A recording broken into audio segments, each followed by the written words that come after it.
Tuhan Yesus Kristus. Haleluya. Amin. Silakan.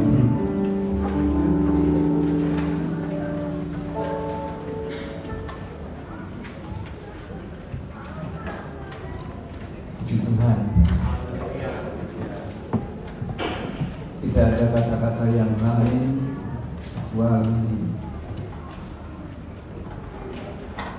saya bisa katakan terima kasih Tuhan. Luar biasa. Semua jadi, semua ada seperti yang sekarang sudah sama-sama kita alami, kita rasakan. Itu karena anugerah Tuhan yang luar biasa. Terlalu banyak cerita, bahkan sampai tadi menjelang acara ini dimulai timbul kepanikan.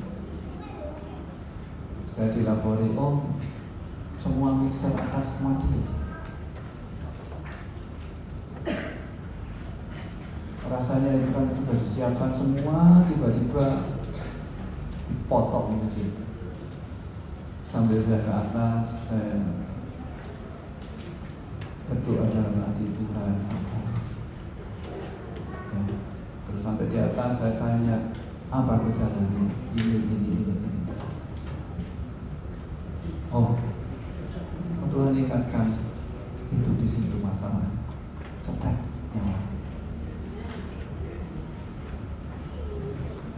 Banyak hal itu mungkin kecil ya, sebagian kecil, tapi karena di tempat ini banyak penyembah dalam roh dan kebenaran, dan Allah menginginkan itu, maka nyata perbuatan Tuhan di tengah-tengah kita. Puji Tuhan. Sesuai dengan tema dan waktu yang diberikan kepada saya sampai jam berapa? Jam 5 persis? Jam 6 ya? Ada yang oke, jam 6 lebih sedikit lah, lewat sedikit apa ya. Sesuai dengan tema yang berjudul Kami Menyembahmu dalam Roh dan Kebenaran, ya. Kita akan baca ayat firman Tuhan di mana tema ini berasal, ya. Tema ini bersumber, ya. Kita buka Alkitab kita di dalam Injil Yohanes pasal yang keempat ayat yang ke 23 dan 24. Saya undang Bapak Ibu saudara sekalian untuk bangkit berdiri, kita membaca firman Tuhan. Injil Yohanes pasal 4 ayat 23 dan 24. Tetapi saatnya akan datang dan sudah tiba sekarang bahwa penyembah-penyembah benar akan menyembah Bapa dalam roh dan kebenaran. Sebab Bapa menghendaki penyembah-penyembah demikian. Allah itu roh, dan barang siapa menyembah Dia harus menyembahnya dalam roh dan kebenaran. Terima kasih, silakan.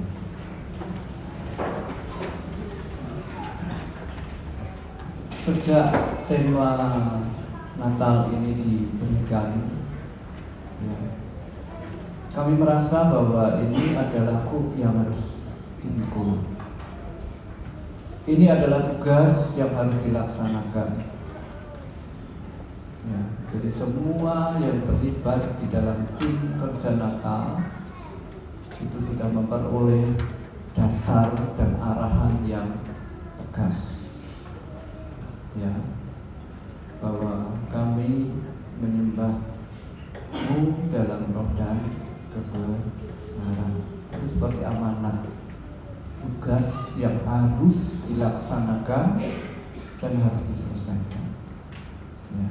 Dan untuk itu dalam mulai bulan September atau mungkin ya katakan Oktober awal, di situ tema firman Tuhan sudah bersumber dari situ, digali dan digali terus, sehingga kami ketika dikatakan tadi kami di situ betul-betul diupayakan bahwa kami ini adalah satu kesatuan yang utuh, satu kesatuan yang utuh, satu hati, satu jiwa, satu roh. Ya. Karena Tuhan menghendaki yang demikian. Kalau tidak satu, tidak bisa dikatakan kami. Sehingga akan muncul kami dan yang lainnya. Ya. Atau kelompok ini dan kelompok itu. Tapi kami berupaya di tengah-tengah suasana Natal atau persiapan-persiapan Natal yang sering kali ya atau bisa dipastikan ada yang tidak suka, yaitu roh Herodes, dan itu berulang kali diingatkan hati-hati ya. Dan bersyukur sekali ketika setiap pimpinan roh Allah itu ditaati ya.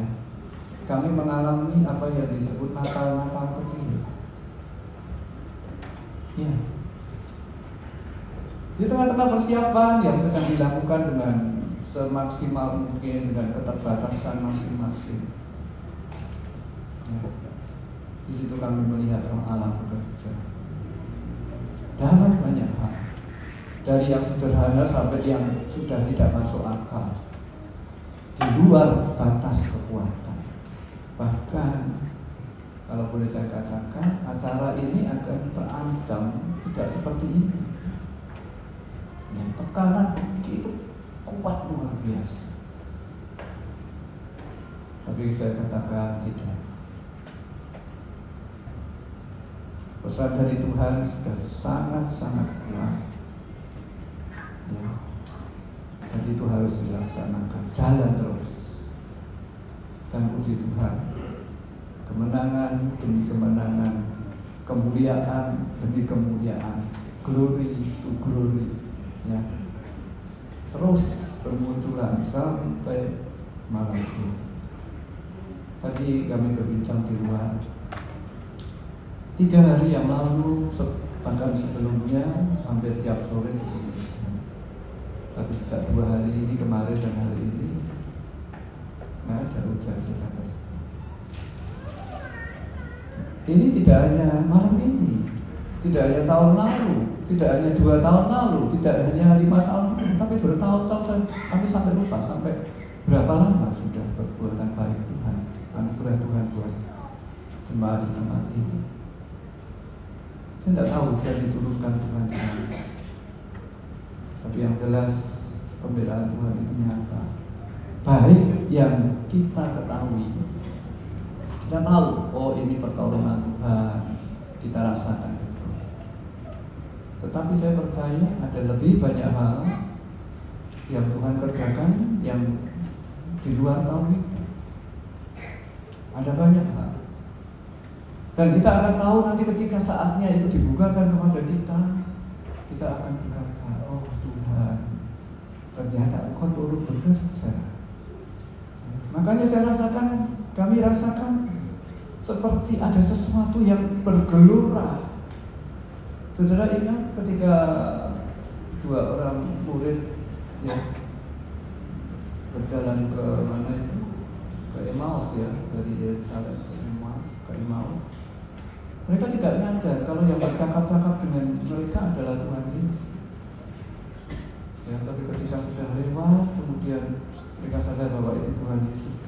Makanya tadi ketika kami berbincang-bincang ada sesuatu yang menyala berkobar luar biasa. Nah itu. Ada banyak hal yang Tuhan sudah anugerahkan buat kita yang tanpa kita ketahui. Tapi dengan iman kita bisa katakan apapun yang dari Tuhan, apapun yang Tuhan kerjakan buat kita, itulah yang terbaik. Ya, mungkin untuk sementara rasanya tidak enak. Ya. Ada banyak cerita sih sebetulnya. Kalau boleh saya memakai sebuah perhitungan, ya. Sebuah angka, misalkan saya menyebut sebuah angka ratusan ribu, ya lumayan. Kemudian meningkat ketika 1 juta, wah ini lebih bagus. Tapi ketika meningkat lagi 10 juta, wah ini sudah lebih dari lumayan. Ketika meningkat lagi 100 juta, wah ini dahsyat. Tidak pernah aku pegang uang sekali pegang 100 juta gitu, tidak pernah. Ini sudah sesuatu yang mengagumkan. Kemudian berandai-andai kalau 1 miliar, mimpi kali ini. Tidak mungkin. Tapi di sini mungkin.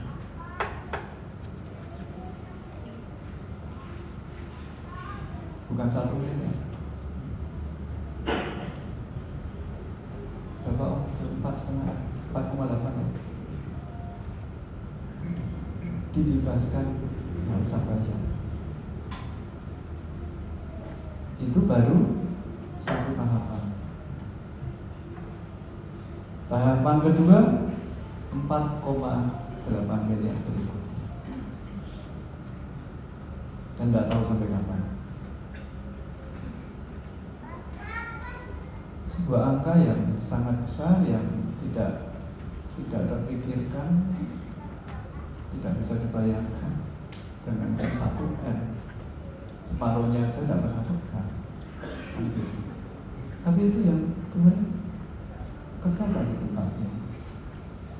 Dan banyak pembelaan lain yang Tuhan lakukan, yang membuat. Ya coba tanya kepada jemaat yang di sini. Kami semua terpukau akan segala kedahsyatan Tuhan, keajaiban Tuhan, pertolongan Tuhan yang ajaib. Apa yang tidak pernah engkau lihat, apa yang tidak pernah engkau lihat, apa yang tidak pernah timbul dari dalam hati, itu yang apa?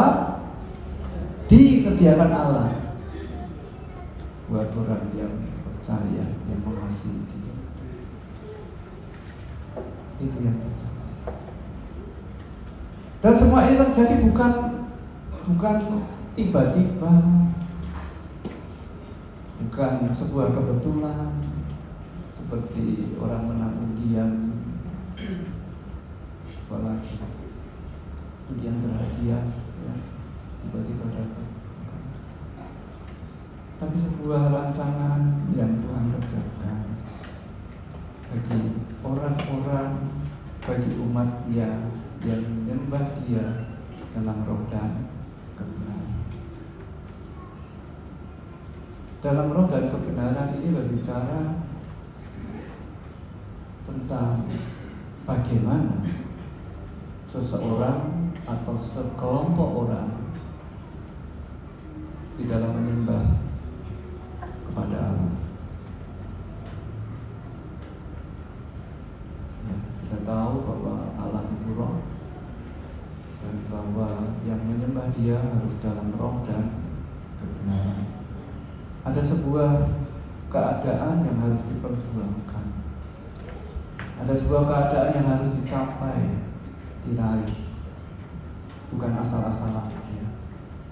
Dan di sini letak resikonya orang-orang Kristen.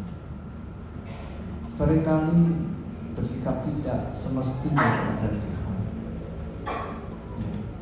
Berpegang kepada pengampunan. Ya, kita butuh pengampunan. Berpegang pada belas kasihan Tuhan. Betul, kita butuh belas kasihan Tuhan. Tapi Tuhan mau lebih. Tuhan mau lebih. kita dijadikan Tuhan, atau Tuhan mau kita menjadi orang-orang yang layak untuk dipercaya, layak untuk diberi tanggung jawab, memikul tanggung jawab, sehingga kita layak disebut anak-anak Allah yang sempurna, yang dewasa di dalam Tuhan. Jadi butuh proses. Mengenal akan Allah itu kelihatan sekali. Orang yang mengenal akan Allah itu tidak akan berani sembrono. Tidak akan berani sembrono. Tapi ketika orang sudah mengecap betapa baiknya Tuhan, ya, yang sungguh-sungguh ya mengecap Tuhan yang benar, tidak Tuhan yang fantasi, Tuhan yang bikinan, yang seolah-olah Tuhan itu pemurah. Ya betul, Tuhan pemurah, tapi Tuhan itu juga menjaga kekudusan. Dia kudus, dia punya rencana, dia punya keinginan, dia punya kehendak. Perhatikan itu. Nah, seringkali kita manusia bertindak menurut fantasi, menurut versi, menurut ukuran saya. Tuhan itu ya begini.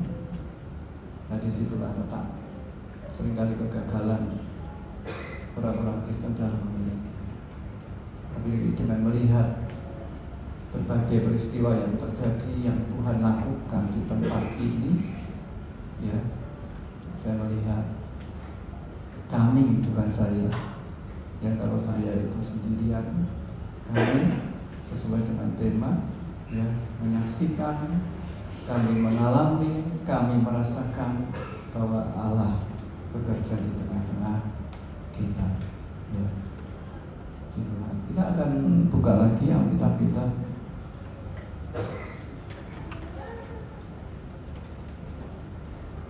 Di dalam 2 Tawarik. Saya tidak akan lama-lama karena waktu yang terbatas ya.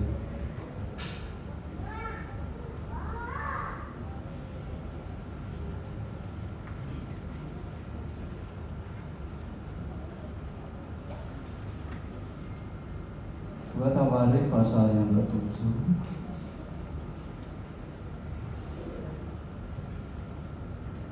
Ini sebuah gambaran ketika orang berjumpa dengan Tuhan, ya, atau sekelompok orang yang berjumpa dengan Tuhan. Ayat yang ketiga.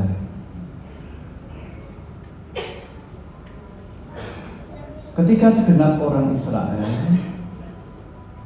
melihat api itu turun dan kemuliaan Tuhan meliputi rumah itu, berlututlah mereka di atas lantai dengan muka mereka sampai ke tanah, lalu sujud menyembah dan menyanyikan syukur bagi Tuhan, sebab Ia baik, bahwasanya untuk selama-lamanya kasih setianya. Ada sebuah perpaduan yang harmonis, di mana keberkenanan Allah itu turun di tengah-tengah umatnya. Ya. Allah berkenan hadir dan semua memuliakan nama Tuhan, bahwa Tuhan baik. Ini sekali lagi tidak terjadi asal-asalan. Kalau kita pelajari umat Israel di dalam peribadatan mereka kepada Tuhan, tidak bisa sama-sama. Ya. Mereka betul-betul mengkhususkan diri, menyucikan diri, mentahirkan diri. Ini yang seringkali disebut. Ya. Padahal ketika kita mengizinkan Tuhan, kita datang dengan penuh kesadaran Tuhan, aku ini bukan siapa-siapa, aku ini tidak bisa apa-apa, aku tidak punya apa-apa. Dengan penuh kesadaran datang kepada Tuhan, seperti seorang anak kecil. Tuhan,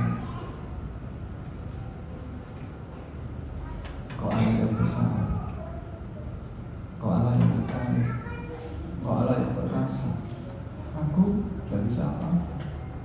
Di dalam Alkitab, tokoh-tokoh hebat, tokoh-tokoh dahsyat, dari Gideon, dari Musa, Tuhan, aku nggak pintar ngomong, ya kan?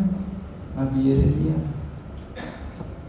Gideon berkata, aku dari kaum yang paling kecil, minoritas.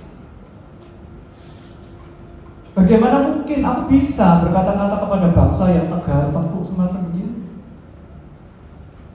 Yang bagaikan mendobrak sebuah pertahanan yang begitu kuat, luar biasa. Tidak mungkin. Tapi tokoh-tokoh Alkitab yang bersandar, yang percaya kepada Tuhan, ya, Gideon minta tanda Tuhan, kalau Engkau utus aku, ya, pakai sepotong itu apa? Kulit domba itu, ya, minta tanda, dan Tuhan tanda, kasih tanda sama.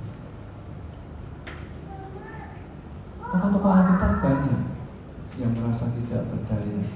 Itu sebuah kesadaran diri, dan seharusnya setiap anak Tuhan, saya dan saudara semua, tidak peduli sepinter apapun, yang gelar-gelarnya sampai mau STH, MTH, DTH, Prof TH, semakin mengenal Tuhan, semakin tidak bisa apa. Oh Tuhan, dahsyat sekali Engkau. Ya. Dan dengan kerendahan hati itulah kita datang kepada Tuhan, sehingga penyataan akan kebenaran demi kebenaran itu dibukakan. Memang berat untuk bisa menjadi pelaku kebenaran. Di sini hadir rekan-rekan hamba Tuhan dalam jumlah yang cukup banyak, ada 20 lebih.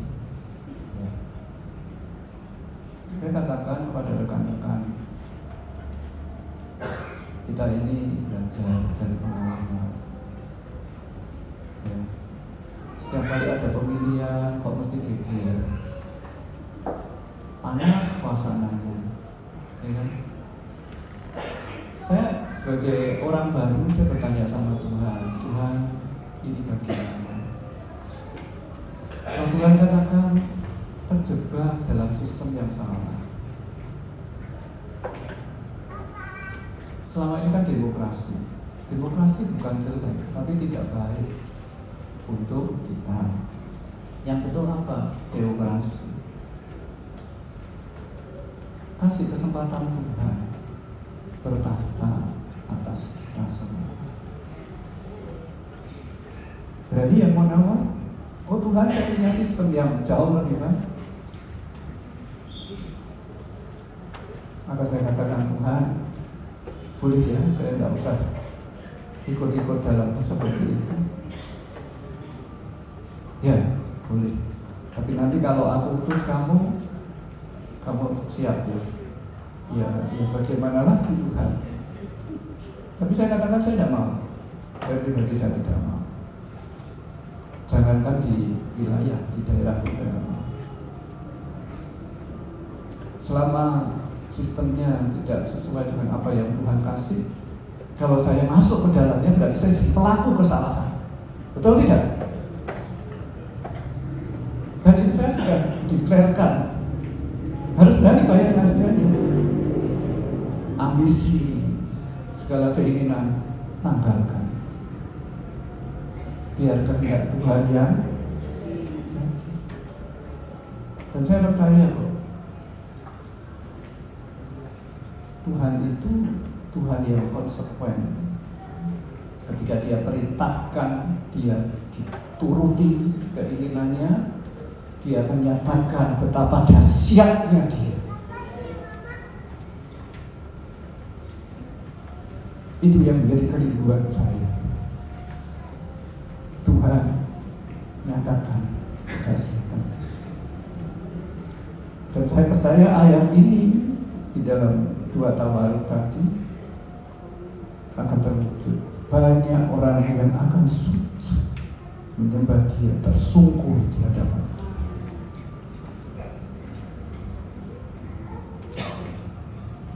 Tidak ada lagi yang berani keminter. Oh saya bisa, saya punya keterampilan, saya jago ngomong dan sebagainya.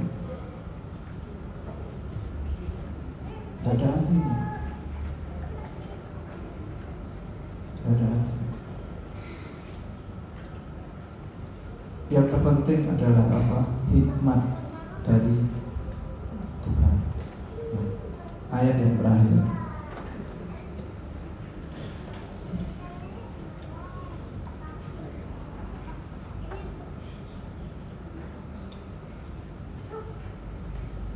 Di dalam Mazmur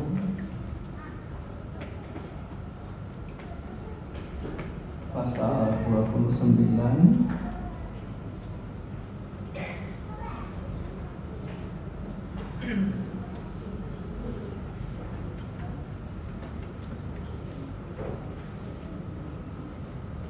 ayat 1 dan 2. Nah, ini luar biasa.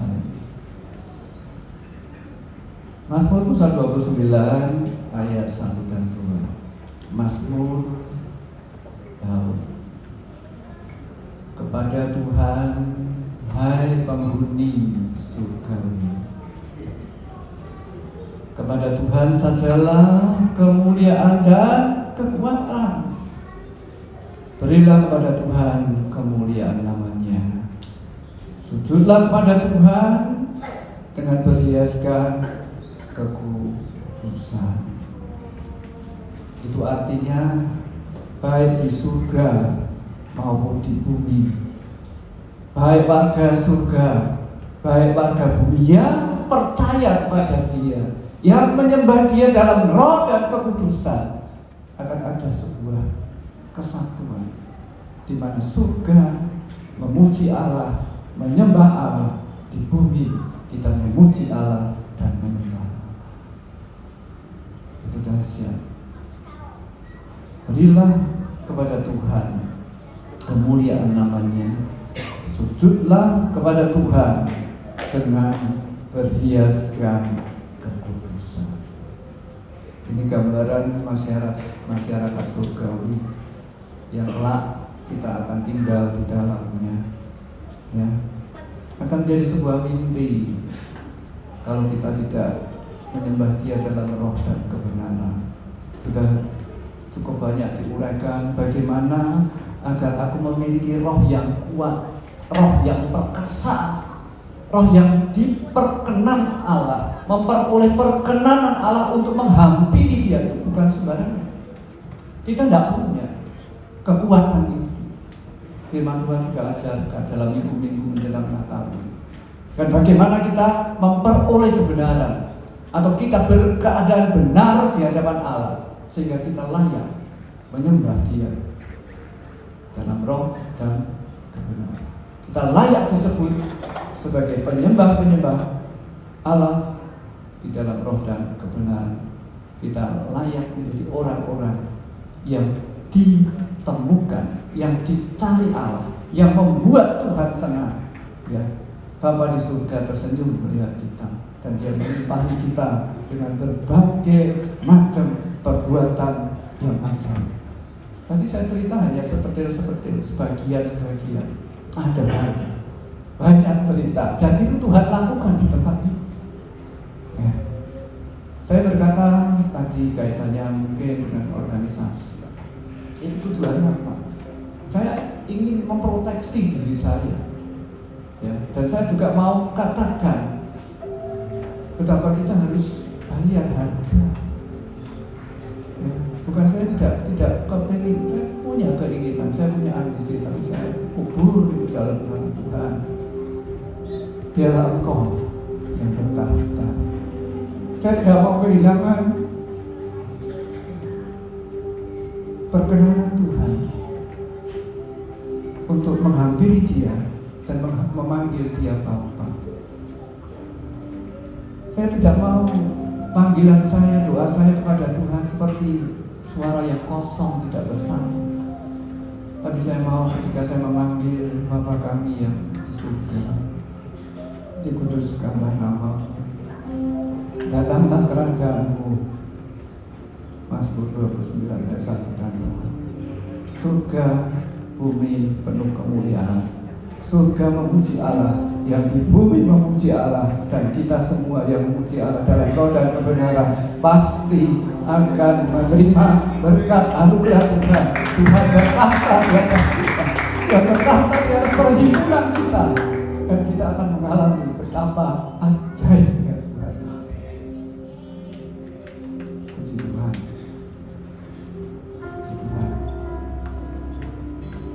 Demikian pesan firman Tuhan, Natal ya, terus berupaya jaga kekudusan, hiduplah di dalam roh dan kebenaran. Pasti Tuhan tolong kita semua. Amin. Tuhan memberkati. Selanjutnya saya akan mengajak saudara-saudara sekalian menyanyikan lagu yang sudah berpuluh-puluh kali dinyanyikan di tempat ini. Saya menganggap ini adalah sebuah jejak teladan dari almarhum Bapak, ya, almarhum Bapak Pendeta Yusak, yang sudah dilakukan entah berapa kali, tapi masih tiap tahun dilakukan, yaitu kita menyanyikan lagu Hormat Ibu. Dan nanti setelah itu saya mohon dengan hormat Bapak Pendeta Ray Jackson setemani akan berdoa syafaat ya. Mari kita pakai berdiri, kita nyanyikan lagu Hormat Ibu, Hormat Ibu yang